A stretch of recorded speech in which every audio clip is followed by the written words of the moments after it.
गौरी पुत्र गणेश भगवान की जय। जय श्री कृष्णा। राधे राधे। प्रिय श्रोताओं, आज से पवित्र कार्तिक मास प्रारंभ हो रहा है और आज से आप हमारे इस चैनल पर हर दिन नियम से कार्तिक मास महात्म की कथाएं सुनेंगे। आप सभी से अनुरोध है, अध्याय 1 से लेकर अंतिम अध्याय तक आप हमारे साथ इसी तरह से जुड़े रहिएगा। आज कार्तिक मास का प्रथम दिन है और इस पवित्र अवसर पर हम भगवान की महिमा का स्मरण करते हुए कथा की शुरुआत करेंगे। यह कार्तिक मास की महिमा का समय है जब हरि के नाम का जप और कथा का श्रवण हमें संसार सागर से पार ले जा सकता है। आइए अब आज की कथा को भगवान के श्री चरणों में समर्पित करते हैं। कथा का शुभारंभ करते हैं भगवान श्री कृष्ण और बूढ़ी माई की कथा से। कार्तिक मास महात्म का प्रारंभ आज हम तुलसी जी की कथा के साथ करते हैं, क्योंकि कार्तिक के महीने में सभी औरतें तुलसी जी को जल से सींचती हैं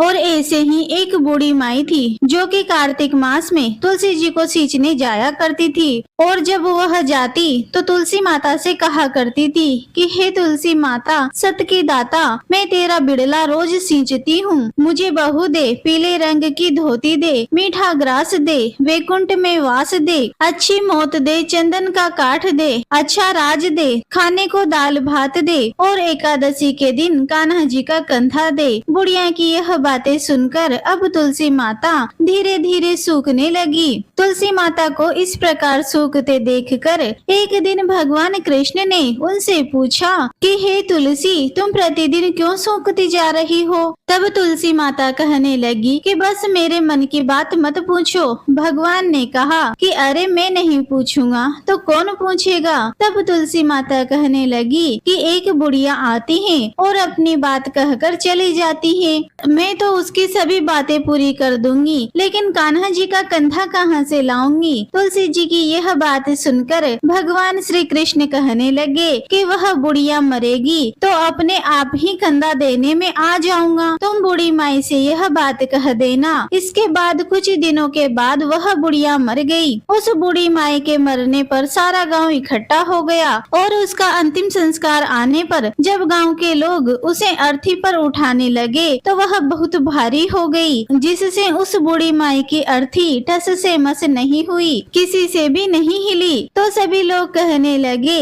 यह तो बहुत संस्कारी थी, बहुत पूजा पाठ करती थी, कोई पाप भी इसने नहीं किया, फिर आज मरने के बाद ये इतनी भारी कैसे हो गई? बूढ़े ब्राह्मण के वेश में भगवान श्री कृष्ण वहाँ आए और कहने लगे अरे यह भीड़ कैसी है? तब गांव वाले कहने लगे कि एक बूढ़ी माई मर गई है और वह तो इतनी पापिन थी कि आज उसकी अर्थी ही नहीं उठ पा रही है, बहुत भारी हो गई है। भगवान श्री कृष्ण कहने लगे अरे भाइयों, जरा मुझे इस बूढ़ी माई के कान में कुछ कहने दो, फिर यह अर्थी उठ जाएगी। भगवान कृष्ण बूढ़ी माई के पास गए और उसके कान में कहने लगे माई तू अपने मन की कर ले, पीताम्बर की धोती ले, मीठा ग्रास ले, बैकुंठ में वास ले, चटक की चाल ले, चंदन का काठ ले, ले झालर की झनकार ले, दाल भात का भोजन ले, कान्हा जी का कंधा ले। भगवान की बातें सुनते ही बुढ़िया माई हल्की हो गई। भगवान कृष्ण अब उसे अपने कंधे पर ले गए। इस प्रकार बूढ़ी माई को मुक्ति मिल गई और वह भगवान के बैकुंठ लोक को चली गई। हे तुलसी माता, जैसे आपने उस बूढ़ी माई के सत्य की लाज रखी, जैसे आपने उसके विश्वास की लाज रखी, वैसे ही इस कथा को कहने, सुनने और हुंकार भरने वाले सभी भक्तों की लाज रखना। जैसे भगवान ने उसे कंधा दिया वैसे ही हमें भी कंधा देना। प्रेम से बोलिए तुलसी माता की जय, भगवान श्री कृष्ण की जय। अब सुनिए कार्तिक मास महात्म्य का पहला अध्याय। एक समय धर्म के गुण, रहस्यों, ज्ञान, विज्ञान और शास्त्रों में वर्णित कथाओं पर गहन चर्चा करने के लिए 88,000 ऋषि मुनि नैमिषारण्य तीर्थ में एकत्रित हुए। उनके बीच में महर्षि वेद व्यास जी के सुयोग्य शिष्य श्री सूद जी महाराज ऐसे सुशोभित हो रहे थे जैसे आकाश में तारों के बीच में चंद्रमा। धर्म के सभी गुण, रहस्यों, 4 वेदों, 6 शास्त्रों और 18 पुराणों के ज्ञाता श्री सूत जी से शौनक आदि 88,000 ऋषि मुनियों ने कहा, हे मुनि श्रेष्ठ श्री सूत जी, आप कृपा करके हमें कोई ऐसा सरल उपाय बताइए जिससे हमारी इस घोर कलयुग के प्रहार से रक्षा हो सके। समस्त ऋषि मुनियों के मुख से यह बात सुनकर श्री सूत जी बोले, तुम्हारी श्रद्धा और प्रभु भक्ति देखकर हे ऋषियों, मेरा हृदय बहुत प्रसन्न है। इसी से आज मैं तुम्हें कार्तिक महात्म की पावन कथा सुनाता हूँ। इन कथाओं को सुनने से इस कलि काल में मनुष्य के समस्त पाप नष्ट हो जाते हैं और मनुष्य वैकुंठ लोक को चला जाता है। सो आप सभी अब सावधान होकर सुनिए। एक समय सभी जीवों का भला चाहने वाले ब्रह्मा जी के पुत्र श्री नारद मुनि ब्रह्मलोक में पहुंचकर श्री ब्रह्मा जी को नतमस्तक होकर प्रणाम करके विनीत भाव से पूछने लगे, हे जगत पिता, कृपा करके आप कोई ऐसा धर्म उपदेश सुनाने की कृपा करें जो इस कलयुग में सभी पापों को नष्ट करके मोक्ष देने वाला हो। नारद जी की श्रद्धा युक्त बात सुनकर श्री ब्रह्मा जी कहने लगे, हे पुत्र, तुमने संसार के लिए बहुत उत्तम बात पूछी है। तुम्हारी भगवान के चरणों में सच्ची श्रद्धा और भक्ति देखकर आज मैं तुम्हें कार्तिक मास का पावन महात्म्य सुनाता हूँ, जिसके पढ़ने और सुनने से मनुष्य के सभी पाप नष्ट हो जाते हैं और वह इस संसार में सुख भोग कर अंत में वैकुंठ लोक को चला जाता है। यह कार्तिक मास भगवान को अत्यंत प्रिय है। कार्तिक मास में किया हुआ व्रत, दान, नियम, संयम, पूजा पाठ, कथा श्रवण और भगवान के नाम का जप कीर्तन अत्यंत पुण्य प्रदान करते हैं। कार्तिक मास में भगवान का गुण अनुवाद सभी प्रकार से फलदायक होता है। इस मास में भगवान के प्रति किया गया प्रत्येक धार्मिक कार्य सबसे बढ़कर फल देने वाला होता है। इससे बढ़कर कोई और तप और यश नहीं है। तुमने संसार की भलाई के लिए यह अति उत्तम प्रश्न किया है। सो मैं कार्तिक मास के महात्म्य की पुण्यदायिनी कथा कहता हूँ। अब तुम श्रद्धा युक्त और सावधान होकर सुनो। कार्तिक स्नान करने वाले मनुष्य को प्रातः काल ब्रह्म मुहूर्त में उठकर शौच आदि से निवृत्त होकर 12 अंगुल लंबी सुगंधि युक्त वृक्ष का दातुन करना चाहिए। परंतु याद रहे कि श्राद्ध, सूर्य अथवा चंद्र ग्रहण और एकम अमावस्या, छठी, नवमी, एकादशी और रविवार को दातुन नहीं करनी चाहिए। जिस दिन दातुन नहीं करनी हो उस दिन पानी से 12 बार कुल्ला करके मुंह को खूब साफ कर लेना चाहिए। जब 2 घड़ी रात्रि शेष रहे तब काले तिल, चंदन, चावल, पुष्प, कुशा लेकर तालाब, कुंड, नदी, संगम अथवा किसी तीर्थ स्थान पर जाएं। वहां हाथ जोड़कर प्रार्थना करें कि हे भगवान, आप और श्री लक्ष्मी जी को प्रसन्न करने के लिए मैं समस्त कार्तिक मास में स्नान करूंगा अथवा करूंगी। इस प्रकार प्रतिज्ञा करके श्री गंगा जी, श्री शिव जी और सूर्य देव और भगवान विष्णु का ध्यान करके नाभि तक जल में प्रवेश करके अच्छी तरह से स्नान करें। फिर जल से बाहर निकलकर देवता, ऋषि और पितरों का तर्पण करें। स्नान करके भेड़ बकरी की धूल से बचना चाहिए और छींक, थूक, कुत्ता, कौवा, ऊंट, उल्लू आदि से भी बचना चाहिए। अगर भूलवश इनमें से किसी का स्पर्श हो जाए तो फिर से स्नान करना चाहिए। मिथ्यावादी अर्थात झूठ बोलने वाले, नीच प्रवृत्ति वाले मनुष्य से वार्तालाप नहीं करना चाहिए। इसके बाद षोडशोपचार विधि से भगवान का पूजन करना चाहिए। भगवान को अर्घ्य देकर प्रार्थना करनी चाहिए कि हे भगवान, आप श्री राधा जी सहित मेरे इस अर्घ्य को ग्रहण कीजिए। इस प्रकार प्रार्थना करके आवाहन, पाद्य, अर्घ्य, आचमन, स्नान, वस्त्र, चंदन, अक्षत, पुष्प, धूप, दीप, नैवेद्य, तांबूल, पूंगी फल, दक्षिणा, नमस्कार, यह 16 चीजें मूर्ति को अर्पित करते हुए तुलसी जी की मंजरी से भगवान की षोडशोपचार विधिवत पूजा करनी चाहिए। श्री ब्रह्मा जी बोले, हे पुत्र,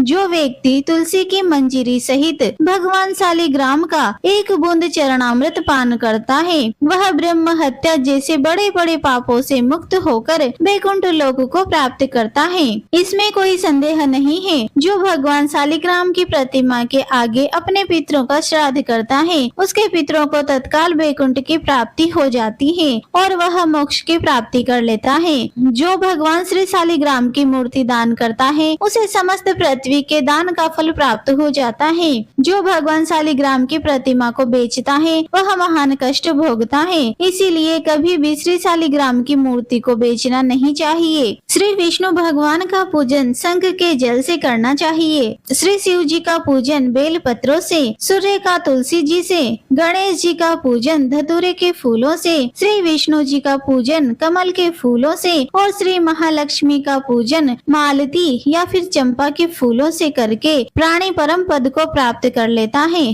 परंतु जो भगवान को परम्परित तुलसी से भगवान शालिग्राम की पूजा करता है उसकी महिमा का वर्णन तो कोई भी नहीं कर सकता। इस प्रकार पूजा करने वाला भक्त जन्म मरण के अपार कष्ट से मुक्त हो जाता है। जिसकी मृत्यु तुलसी माला धारण किए हुए होती है वह जीव बिना किसी रोक टोक के सीधा बैकुंठ धाम को चला जाता है। जो तुलसी जी की छाया में अपने पितरों का श्राद्ध करता है उसके पितरों की अक्षय तृप्ति हो जाती है। तुलसी जी का सिंचन यथार्थ तुलसी जी में जल गंगा, यमुना और नर्मदा में स्नान के समान होता है। तुलसी जी का पौधा उगाने और सींचने से तथा उसका नित्य स्पर्श करने से मनुष्य के मन, वचन और कर्म तीनों प्रकार के पाप और ताप नष्ट हो जाते हैं। कार्तिक मास में व्रत करने वाला तुलसी जी का शांत चित्त से पूजन नमस्कार करके हाथ जोड़कर प्रार्थना करे कि हे हरि की परम प्रिया, हे सुभद्रा, देवताओं ने आपको बनाया और मुनीश्वर ने आपका पूजन किया है। मैं भी आपको नतमस्तक होकर नमस्कार करती हूँ। जो प्राणी आंवले के पत्तों और पुष्पों से भगवान का पूजन करता है अथवा आंवले के वृक्ष के नीचे बैठकर भगवान का पूजन करता है उसको स्वर्ण के फलों और फूलों से पूजा करने का पुण्य फल प्राप्त होता है।